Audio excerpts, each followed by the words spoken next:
News पर बड़ी बहस के साथ हाजिर हूं मैं रुमाना इसार खान। पिछले 14 महीने में पहली बार दिल्ली में बीजेपी के अश्वमेध रथ पर ब्रेक लगा है। जी हां, दिल्ली चुनाव के जिस तरीके के नतीजे सामने आए उससे बहुत साफ हो गया है कि दिल्ली में मोदी लहर नहीं चली, बल्कि जो बम्पर जीत आम आदमी पार्टी को मिली उससे तो लगा ऐसा जैसे दिल्ली में मोदी विरोधी लहर थी, जिसने अपना ये चमत्कार करके दिखाया कि आपके खाते में 70 में से 67 सीटें पहुंचा दी।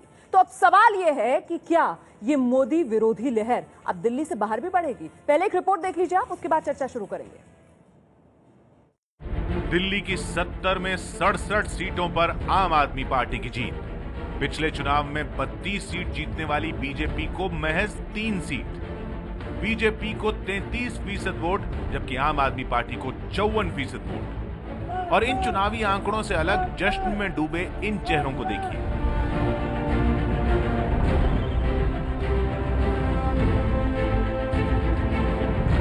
दिल्ली में बीजेपी की करारी शिकस्त के बाद हर कोई मान रहा है कि मोदी विरोधी लहर मोदी लहर पर भारी पड़ी है। अब सवाल उठ खड़ा हुआ है कि क्या ये मोदी विरोधी लहर दिल्ली के बाहर भी बीजेपी को परेशान करेगी? मुझे लगता है कि पंजाब एक अच्छा प्रयोग हो सकता है। वहां से हमारे 4 सांसद हैं, 4 सांसद बहुत कम मार्जिन से हारे। पंजाब के खेत आपको बाहें फैला के बुला रहे हैं। वहां की जवानी की नसों में जो ड्रग घोले हैं भाजपा और अकाली सरकार ने, उसके खिलाफ वहां का मतदाता खड़ा हुआ है आपके लिए। अगर आप वहां जाएंगे तो आप अच्छा काम कर पाएंगे। और छोटे राज्यों में जहां जहां आप प्रयोग आपको लगता है कि आप तैयारी के साथ उतर सकते हैं, वो उतरिए। संकेत साफ है, आम आदमी पार्टी दिल्ली से बाहर पैर पसारने का मन बना चुकी है और मोदी विरोधी दूसरे दल उसके स्वागत में अभी से जुट चुके हैं। बिहार में इस साल नवंबर में चुनाव होने वाले हैं, जबकि पश्चिम बंगाल में अगले साल अप्रैल मई में चुनाव होंगे। उसके बाद यूपी और पंजाब में 2017 में चुनाव होने वाले हैं। इन राज्यों के कई मोदी विरोधी राजनेता केजरीवाल के साथ खड़े हो गए हैं। नीतीश कुमार और ममता बनर्जी ने दिल्ली चुनाव में केजरीवाल को अपना समर्थन दिया था, जिसके बाद ये अटकलें भी लगने लगी हैं कि क्या अब मोदी विरोधी दल एक साथ आएंगे। जो विरोधी प्रयोग हैं, इंदिरा गांधी विरोधी मोर्चा, अब अटल बिहारी वाजपेयी विरोधी मोर्चा, भाजपा विरोधी मोर्चा और कांग्रेस विरोधी मोर्चा, कभी सांप्रदायिकता के नाम पर ध्रुवीकरण, कभी धर्मनिरपेक्षता के नाम पर ध्रुवीकरण। ना उसका सांप्रदायिकता से लेना होता है ना धर्मनिरपेक्षता से लेना होता है। जब वो भाजपा के साथ होते हैं तो सांप्रदायिक हो जाते हैं और कांग्रेस के साथ होते हैं तो धर्मनिरपेक्ष हो जाते हैं। हम इस प्रक्रिया में नहीं है। हम एक अलग पार्टी नहीं है, एक अलग राजनीति है, जो आप सब भी चाहते हैं, पूरा देश चाहता है। इसको देश दिल्ली स्वीकार कर रहा है। जहां जहां इसको स्वीकार करेगा वह प्रयोग करेंगे। बीजेपी विरोधी गठबंधन की संभावना को खारिज कर रहे हैं कुमार विश्वास, लेकिन राजनीति की राह में क्या क्या हो सकता है इसका आभास आम आदमी पार्टी को भी है। राजनीति में कभी नहीं आने की बात कहने वाले अरविंद केजरीवाल आज मोदी विरोधी लहर का सबसे बड़ा चेहरा बन चुके हैं। अब देखना यही है कि ये मोदी विरोधी लहर दिल्ली में ही कैद रहती है या फिर इसका असर दूसरे राज्यों पर भी पड़ता है। जी, तो सवाल जो बड़ी बहस में आज हम उठाएंगे, जरा जल्दी से उन पर एक नजर डाल लेते हैं। क्या दिल्ली की लहर देश में भी नजर आएगी? ये पहला सवाल कि क्या दिल्ली की लहर जो है वो देश में फैलेगी? और दिल्ली की कौन सी लहर की हम बात करें? जो मोदी विरोधी लहर दिल्ली में देखने के लिए मिली है उसकी हम यहां पर बात कर रहे हैं। और अब अगला सवाल, आने वाले वक्त में बिहार और बंगाल में चुनाव है, तो ऐसे में बिहार और बंगाल के चुनाव में क्या असर देखने के लिए मिलेगा? इसका क्या होगा बिहार और बंगाल के चुनाव में? आइए जल्दी से आपको खास मेहमानों से मैं मिलवा देती हूँ। गौरव भाटिया समाजवादी पार्टी की तरफ से हमारे साथ मौजूद हैं, आम आदमी पार्टी के नेता संजय सिंह हमारे साथ हैं, कांग्रेस की तरफ से रागिनी नायक हैं, और मेरे साथ स्टूडियो में वरिष्ठ पत्रकार वीरेंद्र कपूर, मेरे सहयोगी विजय विद्रोही, कुछ ही देर में बीजेपी की तरफ से खास मेहमान सुधांशु त्रिवेदी हमारे साथ मौजूद होंगे। लेकिन पहला सवाल मेरा संजय आपसे है, मानते हैं ना आप इस बात को कि दरअसल ये मोदी विरोधी वोट था जिसकी वजह से बम्पर जीत आम आदमी पार्टी को मिली? क्योंकि आप लोग भी 50-55 सीटों तक का ये बेस्ट अनुमान अपने लिए लगा पा रहे थे।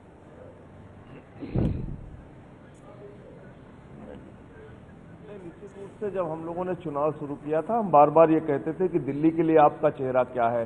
भारतीय जनता पार्टी के पूरे जो उनकी जो लीडरशिप थी वो बार बार इस बात को दोहराती थी कि नहीं, नरेंद्र मोदी जी के नेतृत्व में हम 4 राज्यों के चुनाव लड़े हैं, दिल्ली का भी चुनाव उनके नेतृत्व में लड़ेंगे। बाद में उन्होंने अपना फैसला परिवर्तित किया, किरण बेदी जी को लेके आए, लेकिन जिस प्रकार से उनके नेतृत्व में चुनाव लड़ा जाना चाहिए था वो नहीं हुआ और हमेशा उन्होंने मोदी जी का इस्तेमाल किया, मोदी जी को ही आगे किया पूरे प्रचार में। और मोदी जी ने खुद कहा था जो देश का मूड है वही दिल्ली का मूड है।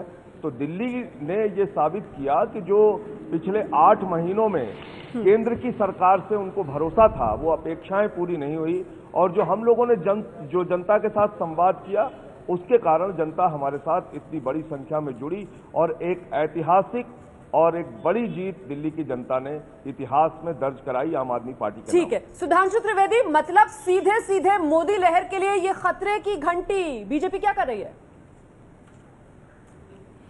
देखिए, हम पूरी विनम्रता से आम आदमी पार्टी की विजय को स्वीकार करते हुए भी यह कहना चाहेंगे कि हम ये तब मानते कि मोदी लहर कम हो गई, खत्म हो गई, यदि भारतीय जनता पार्टी के वोट शेयर में भारी गिरावट दिखी होती। यदि हमारा वोट शेयर लगभग यथावत है जी, तो परिस्थिति ये हो गई।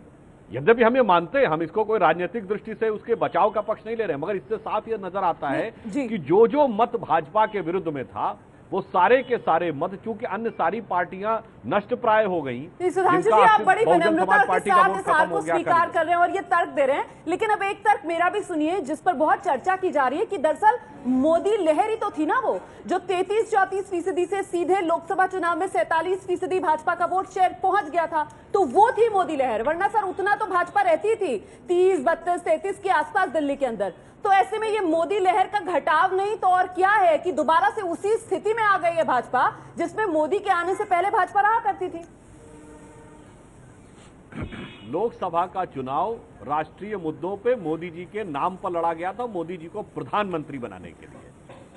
तो मोदी लहर का आकलन तब होगा जब मोदी के लिए वोट मांगे जा रहे हैं। यहां पर मोदी जी के प्रभाव का उपयोग किया जा रहा था, मगर खुद आम आदमी पार्टी ने कहा था कि भाई मोदी तो सीएम नहीं बनने जा रहे हैं। तो ये विषय तो वहीं से स्पष्ट हो जाता है जिस क्षण आम आदमी पार्टी ने कहा कि मोदी सीएम नहीं बनने जा रहे हैं। ठीक है, प्रभाव का लाभ लेने का प्रयास होता है, जैसे अटल जी थे, हमें उनके प्रभाव का बड़ा लाभ मिलता था, जहां हम कमजोर हो जाते। सर ये भी बड़ा दिलचस्प है क्योंकि जब महाराष्ट्र जीतते हैं आप लोग, हरियाणा जीतते हैं, तो वहां पर तो मोदी जी की जीत होती है, लेकिन अब हार हो गई है तो फिर शील्ड किया जा रहा है यहाँ पर। संजय जी जल्दी से अपनी बात रखिए सर। रोमाना जी, देखिए, पहली बात तो ये कि महाराष्ट्र में, हरियाणा में, झारखंड में, जम्मू कश्मीर में जब भी भारतीय जनता पार्टी गई, और हरियाणा के तो टीवी प्रचार में, रेडियो के प्रचार में हम लोग सुनते थे, चलो चले मोदी के साथ जुड़िए, मोदी के साथ के राज्य को जोड़िए। तो ये बात तो सही है कि हम लोग यही बात कहते थे कि दिल्ली में प्रधानमंत्री जी मुख्यमंत्री बनने नहीं जा रहे हैं, और आज भी हम उस बात पे कायम हैं। लेकिन भारतीय जनता पार्टी क्या कहती? भारतीय जनता पार्टी बार बार ये कहती थी कि ये चुनाव हम मोदी जी के नेतृत्व में लड़ रहे हैं, मोदी जी को आगे करके लड़ रहे हैं, मोदी जी हमारे नेता हैं। उस बात को स्वीकार करने में मुझे लगता है कि कोई परेशानी नहीं होनी चाहिए, इस सच को स्वीकार करना चाहिए। ठीक है, मैं आऊंगी सुधांशु जी आपके पास, लेकिन उससे पहले गौरव भाटिया, ये तो अच्छी खबर है समाजवादी पार्टी के लिए, क्योंकि खुद बीजेपी की तरफ से कहा जा रहा है कि राज्यों में हम नरेंद्र मोदी जी को तो आगे रखते ही नहीं है। देखिए, वो तो लोकसभा चुनाव का विषय था, तो ऐसे में आने वाले वक्त में जब यूपी में विधानसभा चुनाव होंगे तो मतलब नरेंद्र मोदी कोई चुनौती है ही नहीं आपके लिए।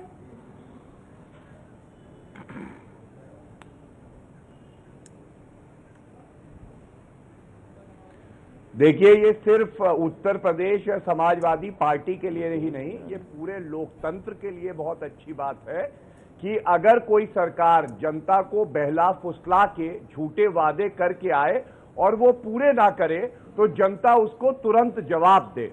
और ये जनता का जवाब शुद्धिकरण, लव जिहाद और घर वापसी के लिए भी है, जिसपे नरेंद्र मोदी ने चुप्पी साधी हुई थी।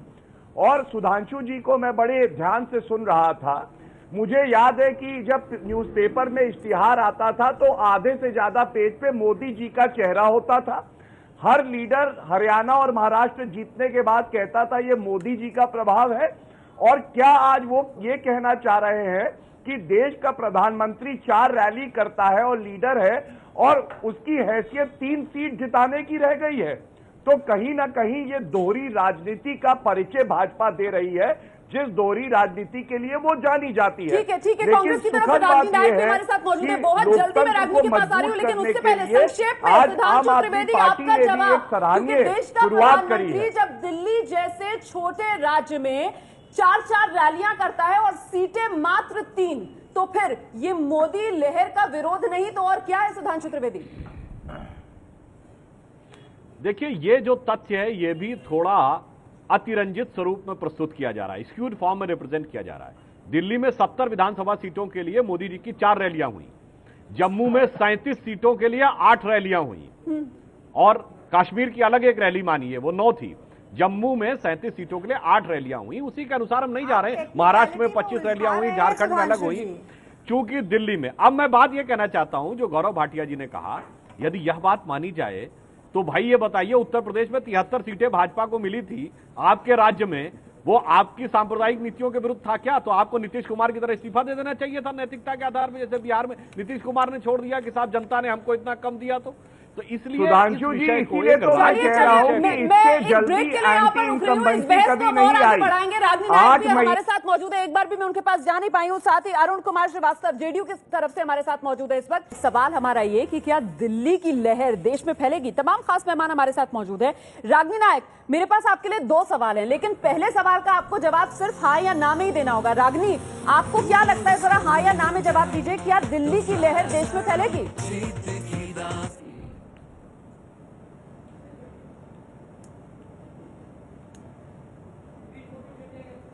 इस सवाल का जवाब हाँ या ना में नहीं दिया जा सकता है, मुझे मौका दीजिए कुछ। नहीं, फिर मैं उससे जोड़कर दूसरा सवाल पूछूंगी ना आपसे, इसलिए बात तो सुधांशु जी की टिप्पणी से ही मैं शुरू करती हूँ। उन्होंने कहा कि नहीं रुमाना, मैं हाँ या ना में इसका जवाब नहीं दे सकती हूँ, इसके बहुत सारे अलग अलग आयाम हैं, बहुत सारे किंतु परंतु इसमें हैं। मुझे कृपा करके अपनी बात को पूरा करने का मौका दीजिए, जैसे आपने दूसरे पैनलिस्ट को भी दिया है। अच्छा, रखिए आप अपनी बात। दिल्ली का चुनाव जो 2013 में हुआ, वो मोदी जी की लहर की शुरुआत से, तथाकथित जो लहर थी देश में, उसकी शुरुआत से पहले का चुनाव था। फिर आया 2014 का मौसम, जब लोकसभा के चुनाव में मोदी जी की आंधी के प्रभाव के चलते हुए 47% तक vote share Bharatiya Janata party का चला गया। और अब हम इस साल के चुनाव की बात करते हैं, जहां पर भारतीय जनता पार्टी की गति वही हो गई है जो मोदी जी के चुनाव से पहले की गति थी। यानी कि ये बात तो पूरी तरीके से बहते पानी की तरह स्पष्ट है कि वो जो लहर का प्रभाव था, उसके कम होते ही 2013 वाले वोट बैंक की ही जितना ही vote bank Bharatiya Janata party इस बार प्राप्त कर पाई है। तो दिल्ली एक ऐसे बड़े नहीं, लेकिन रागनी अब कांग्रेस पर भी जवाब दे दीजिए आप, क्योंकि देश ये जानना चाहता है कि अगर ये लहर कम हो रही है तो भी अगर कांग्रेस वापसी नहीं कर पा रही है, फिर ये तो खतरे की घंटी कांग्रेस के लिए भी है ना। छोटी सी बात और जोड़ूंगी, इस ऑडियो खराब है। मैं बिल्कुल आपकी बात से सहमत हूं। मैं ये नहीं कहूंगी कि खतरे की घंटी नहीं है कांग्रेस पार्टी के लिए। कांग्रेस पार्टी पिछले लोकसभा के चुनाव से लेकर अभी तक एक बहुत लंबे बुरे दौर से गुजर रही है, लेकिन मैंने बार बार यही कहा कि हम पूरे तरीके से दृढ़ प्रज्ञ हैं। हम दृढ़ता के साथ, पूरी निष्ठा के साथ अंदर से भी एक चर्निंग प्रोसेस शुरू करना चाहते हैं, एक न्यू थॉट प्रोसेस। ठीक है, जेडीयू की तरफ से अरुण कुमार श्रीवास्तव हमारे साथ मौजूद है। अरुण कुमार श्रीवास्तव जी, दिल्ली में हमने देखा जितना मोदी विरोधी वोट था वो सब आम आदमी पार्टी की तरफ से चला गया। आने वाले वक्त में अब पहले सबसे बिहार में चुनाव होना है, ऐसे में आपको क्या लगता है, क्या आप लोग भी मोदी विरोधी वोट को अपनी तरफ खींच पाएंगे?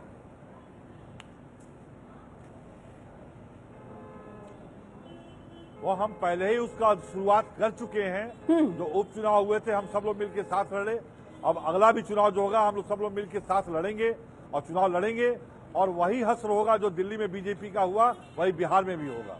इसमें केजरीवाल की क्या भूमिका रहेगी?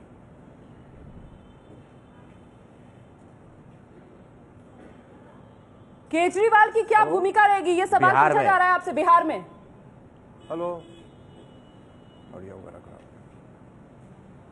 जी, केजरीवाल की बिहार में क्या भूमिका देखते हैं आप? हेलो, दिक्कत हो रही है, कुछ आवाज नहीं पहुंच पा रही है अरुण कुमार श्रीवास्तव की, लेकिन सुधांशु त्रिवेदी, खतरे की घंटी मतलब और ज्यादा बढ़कर बज रही है यहाँ पर। बिहार जाए रोमाना जी,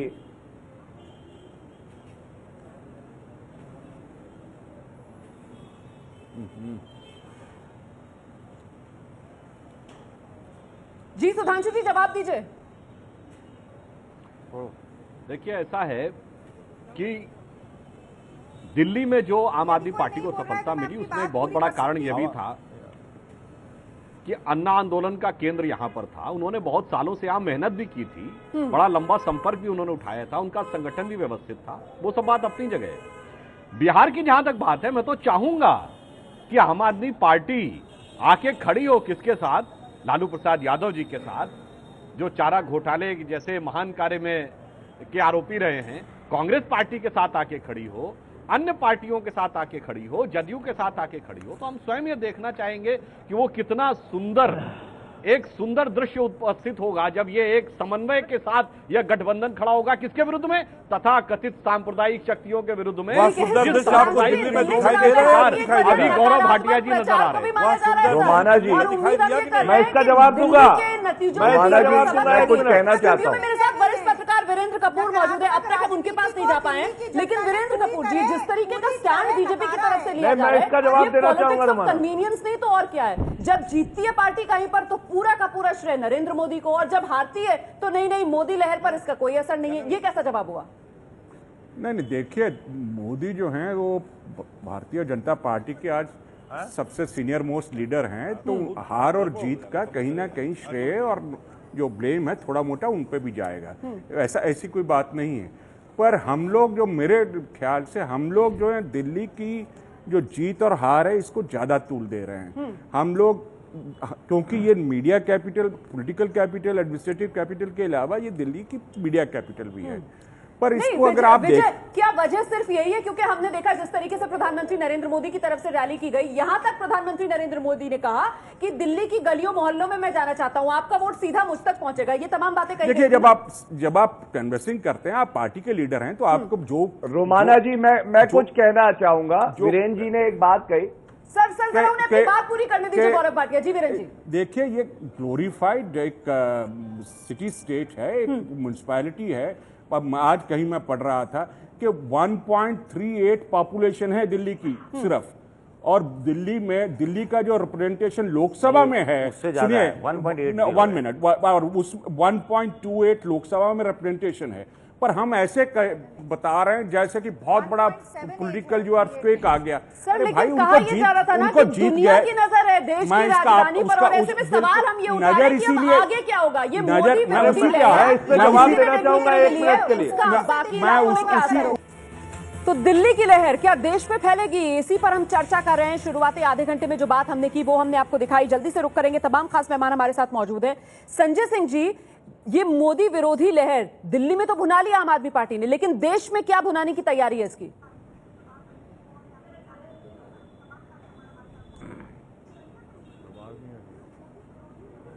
संजय जी, मेरी आवाज मिल रही है आपको?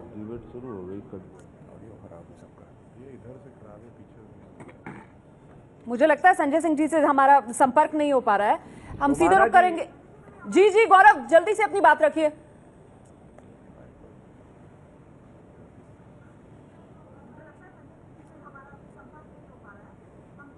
जी गौरव। रोमाना जी, मैं इतना कहना चाहूंगा कि कहीं ना कहीं भाजपा की इंटेंशंस, नियत पे बहुत बड़ा प्रश्न है। चुनाव से पहले काला धन वापस लाने के लिए भाजपा ने कहा कि हर नागरिक को 15 लाख रुपया मिलेगा, और चुनाव के बाद अमित शाह जो अध्यक्ष है वो कहते हैं वो तो चुनावी जुमला था।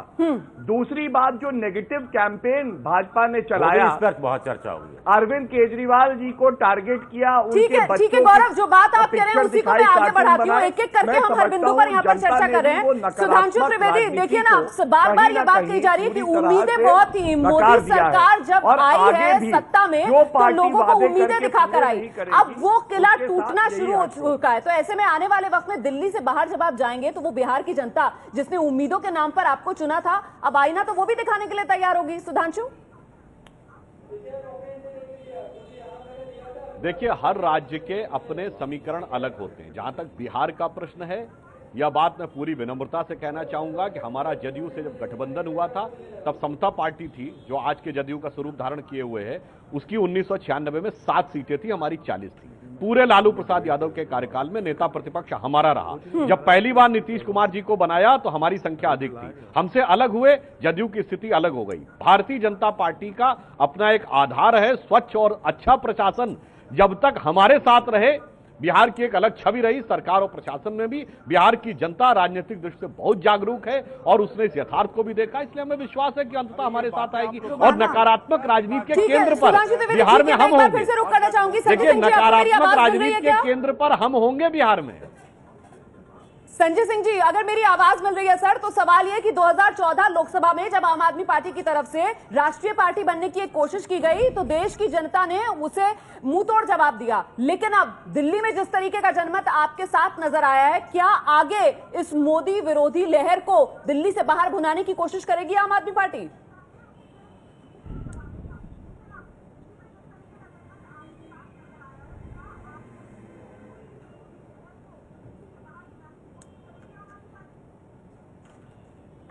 संजय जी से लगता है हमारा संपर्क नहीं हो पा रहा है। मैं रुक करना चाहूंगी, हमारे साथ जेडीयू की तरफ से अरुण कुमार श्रीवास्तव जी मौजूद हैं। अरुण जी, सुना आपने, सुधांशु त्रिवेदी जी कह रहे हैं कि नेता विपक्ष का पद भी बिहार में हमारे पास ही रहा है, मतलब जेडीयू का तो कोई अस्तित्व ही नहीं था। तो ऐसे में कैसे सामना करेंगे आप? मोदी विरोधी लहर नहीं भुना सकते आप लोग?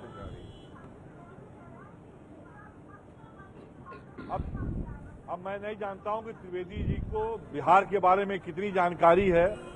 आज तक बिहार में कभी भी भारतीय जनता पार्टी का कोई अस्तित्व नहीं रहा है। जब जब वह कुछ भी सीट जीते हैं, वह बिना हमारे सहयोग के कभी नहीं जीते हैं। 1977 से लेकर के या उसके पहले सम्मिश्र सरकारें जब बनी, उस समय भी भारतीय जनता पार्टी का अस्तित्व उत्तर प्रदेश और बिहार में कुछ खास नहीं था। दिल्ली तो उनका गढ़ था। दिल्ली तो सम्मिश्र सरकारों के पहले और उसके बाद में भी उनका गढ़ रहा है। और जिस दिल्ली में उनका यह सफाया हुआ है, उनका यह जो घमंड और झूठ है, उसी का नतीजा है। नहीं विजय विद्रोही, आपको लगता है कि मोदी विरोधी लहर अगर है, दिल्ली से बाहर अगर वो बढ़ती है, तो फिर एक कंसोलिडेटेड ऑपोजिशन ही उसे भुना सकता है? नहीं, वो तो स्वाभाविक है कि अगर आपको मोदी का रथ रोकना है तो सब विपक्ष को एक होना पड़ेगा। जैसा एमजी वैद्य ने भी कहा है कि ये मोदी के खिलाफ लोग इकट्ठे हुए, वो वाली एक लहर थी। लेकिन इसके पहले नहीं, लेकिन दिल्ली के अंदर तो राजनीतिक दल अलग अलग ही रहे ना। कांग्रेस अलग थी, आम आदमी अलग थी, लेकिन बावजूद इसके लोगों ने चुन लिया। कांग्रेस का पूरा वोट बैंक तो उसको मिला और कांग्रेस का जो वोटर था उसको लगा कि मोदी को रोकने के लिए आम आदमी पार्टी को ही सत्ता में लाए। मुझे लगता है कुल मिलाकर आम आदमी पार्टी अगले 5 साल में फिर राष्ट्रीय पार्टी बनने की एक कोशिश कर सकती है। उसकी एक शर्त है राष्ट्रीय पार्टी बनने की कि आपके पास कम से कम लोकसभा की 4 सीटें होनी चाहिए, जो उसके पास है, और 4 विधानसभाओं के अंदर टोटल जितने वोट पड़ते हैं उसका 6% होना चाहिए। तो वो पंजाब और दिल्ली है उनके पास, पंजाब, उत्तराखंड, हिमाचल, यहाँ वो करने की कोशिश। और दूसरे जो दल है जो गैर बीजेपी और गैर कांग्रेस विचारधारा के हैं, जैसे नवीन पटनायक हुए, वो कहीं ना कहीं अभी क्योंकि मोदी विरोधी एक धुरी बनने की कोशिश में है केजरीवाल, तो उसके साथ आने की एक कोशिश मुझे लगता है हो सकता है वो हो। कामयाब होगी या नहीं होगी, इसका पहला टेस्ट बिहार होगा। ठीक है संजय सिंह जी, कोई महागठबंधन बनता हुआ देख रहे हैं आप दिल्ली के बाहर, जिसमें आम आदमी पार्टी की कोई भूमिका हो? नहीं, मुझे अफसोस है कि इतनी देर से सारे कयास लगाए जा रहे हैं और मैं आपके सामने अपनी बात नहीं कह पा रहा हूँ। बार बार या तो सवाल नहीं लिया जा रहा है या कुछ टेक्निकल प्रॉब्लम आ गई है। जो बात सुधांशु त्रिवेदी जी ने कही, मैं उसका जवाब देना चाहूंगा। पहली बात तो दिन में कहां से उनको सपने आ रहे हैं मुझे नहीं मालूम कि लालू यादव जी के साथ हमने कोई सांप्रदायिकता के खिलाफ गठबंधन खड़ा कर लिया है और बिहार में अरविंद केजरीवाल जी चुनाव प्रचार करने जा रहे हैं। इसकी जानकारी उनको कहां से मिली मुझे नहीं मालूम। हम अभी तक किसी भी गठबंधन में कहीं भी शामिल नहीं है, यह मैं आपको स्पष्ट कर दूं। आम आदमी पार्टी की ओर से आधिकारिक रूप से मैं इस चीज को स्पष्ट करना चाहता हूं। दूसरी बात, भारतीय जनता पार्टी ने इस देश के अंदर चुनाव जीतने के लिए क्या क्या समझौते किए। येदियुरप्पा के साथ आप खड़े हुए, रामविलास पासवान जी जो आपको भारत जलाओ पार्टी कहते थे उसके साथ आप खड़े हुए, विट्ठल राडड़िया जो कांग्रेस के सांसद थे, जो टोल प्लाजा पे गुंडागर्दी करते हुए पकड़े गए थे, वो उनको आपने सांसद बना दिया अपनी पार्टी में लाके। छोटा राजन के भाई के लिए आपके आदरणीय प्रधानमंत्री जी जाते हैं प्रचार करने के लिए। मेरा सवाल आपकी पार्टी से जुड़ा हुआ है। ये सब किस प्रकार की अवसरवादी समझौता है? और दूसरी बात, मोदी विरोधी लहर का फायदा दिल्ली थोड़ा सा में मौका दीजिए मुझे अपनी बात कहने का, प्लीज। आपकी 1 मिनट मुझे अपनी बात का मौका दीजिए, मैं अपनी बात पूरी नहीं कर पाया हूं। और जो वीरेंद्र कपूर जी कह रहे थे कि ये नगर पालिका का अगर चुनाव है, ग्राम पंचायत का अगर चुनाव है, तो 300 सांसद भी आपने लगा दिया, सारे कैबिनेट मंत्री लग गए। नरेंद्र मोदी जी की 5 रैलियां हुई, 4 नहीं 5, एक 10 जनवरी की भी रैली इसमें शामिल कीजिए। बड़ी बड़ी रैलियां आप करते हैं। संजय जी, सर जीत गए आप लोग, दिल्ली चुनाव के नतीजों की खुमारी से बाहर निकली है। मैं आगे की प्लानिंग आपसे समझना चाह रही हूँ आम आदमी पार्टी की क्या है सर। मैं बहुत छोटे से ब्रेक के लिए यहाँ पर रागिनी, गौरव भाटिया दोनों मेरे साथ मौजूद हैं, उनके पास भी मैं आऊंगी। तो दिल्ली की मोदी विरोधी लहर क्या देश में अपना जलवा दिखाएगी? आज बड़ी बहस में सवाल हमारा यही है। तमाम खास मेहमान हमारे साथ मौजूद हैं। इससे पहले उनका रुख करें, आइए जरा जल्दी से दिखाते हैं आपको। अखिलेश यादव जो उत्तर प्रदेश के मुख्यमंत्री हैं, उनकी तरफ से एक बड़ा दिलचस्प बयान आया है दिल्ली के इन नतीजों पर, जरा सुनिए। दिल्ली की जनता का धन्यवाद देंगे कि उन्होंने बहुत सूझबूझ से निर्णय लिया है। गोंडा की सभा में ही मैंने कह दिया था कि जो शुरुआत दिल्ली की जनता करेगी, आखिरी दाव उत्तर प्रदेश की जनता लगाएगी। जी गौरव भाटिया, ये किस बूते पर कह रहे हैं अखिलेश की आखिरी दाव यूपी की जनता लगाएगी? एकजुट होगा विपक्ष क्या उत्तर प्रदेश में भी?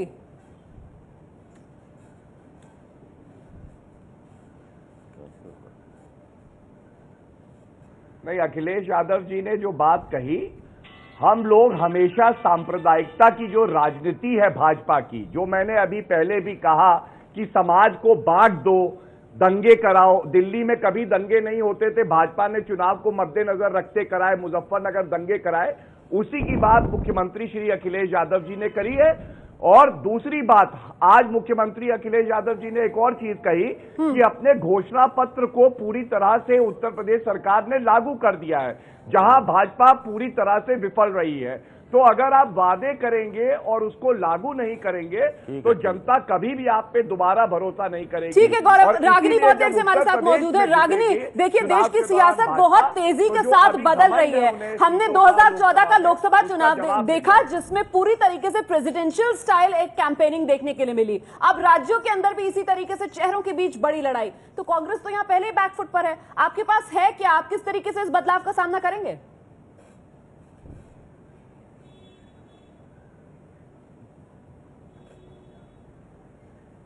देखिए, कल पूरा दिन मैं इन बातों पर समीक्षा करती रही। आज आपने पहला सवाल भी मुझसे उसी तर्ज पर पूछा। आज का जो आपका विषय है, मैं उस पर ज्यादा चर्चा करना चाहूंगी। और अंत में मेरे पास आने के लिए बहुत बहुत धन्यवाद। देखिए, इस जनादेश ने एक बहुत ही स्पष्ट संदेश दिया है कि दिल्ली में तो नकारात्मक राजनीति चलेगी नहीं। उसका एक पहलू जोड़ तोड़ की राजनीति भी होती है, पर्दे के पीछे की साजिश गढ़ने वाली राजनीति भी होती है। दिल्ली की जनता ने नकार दिया, लेकिन भारतीय जनता पार्टी संदेश नहीं समझ पा रही है। बिहार में भी इसी तरीके की साजिश हो रही है। और अगर दिल्ली का मूड देश का मूड है तो बार बार भारतीय जनता पार्टी को ऐसी नकारात्मक राजनीति करने पर पटखनी मिलती रहेगी। दूसरी बात भी मैं यहां जोड़ना चाहूंगी, मोदी जी के साथ साथ तमाम भारतीय जनता पार्टी के कार्यकर्ताओं का देश भर में जो हौसला है वो पस्त हुआ है दिल्ली की हार के बाद।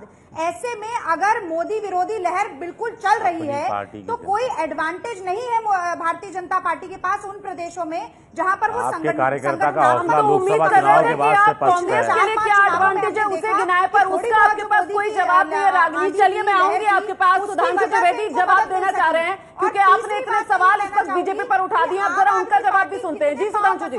बिहार तक, बंगाल तक, यूपी तक देखिए, अभी अखिलेश यादव जी ने जो बोला और रागिनी जी ने जो बोला, इन दोनों को मिला के मैं कहना चाहूंगा, अखिलेश यादव जी की तो समाजवादी पार्टी दिल्ली में अपना विस्तार करना चाहती थी और कांग्रेस दोनों अपनी बर्बादी का इंतकाम हमारी शिकस्त में देखकर खुश हो रहे हैं। यह तो मुझे वो लग रहा है कि आग लगे हमारी झोपड़िया में हम गावे मल्हार। अब रही बात, अभी संजय सिंह जी के वक्तव्य से स्पष्ट हो गया कि बिहार में तथा कथित काल्पनिक भाजपा विरोधी गठबंधन का नैतिक और राजनीतिक आधार कितना मजबूत है वो संजय सिंह जी के वक्तव्य से स्पष्ट हो गया। तीसरी बात यह है कि दिल्ली की जनता ने बहुत सारी जन आकांक्षाओं का प्रतीक आम आदमी में देखा है। अब उस विश्वास की रक्षा करना और अपनी राजनीतिक महत्वाकांक्षा को पूरा करना, ये एक संतुलन बनाना होगा आम आदमी पार्टी को। दोनों के बीच में संतुलन बनाना उनके लिए चुनौती होगी।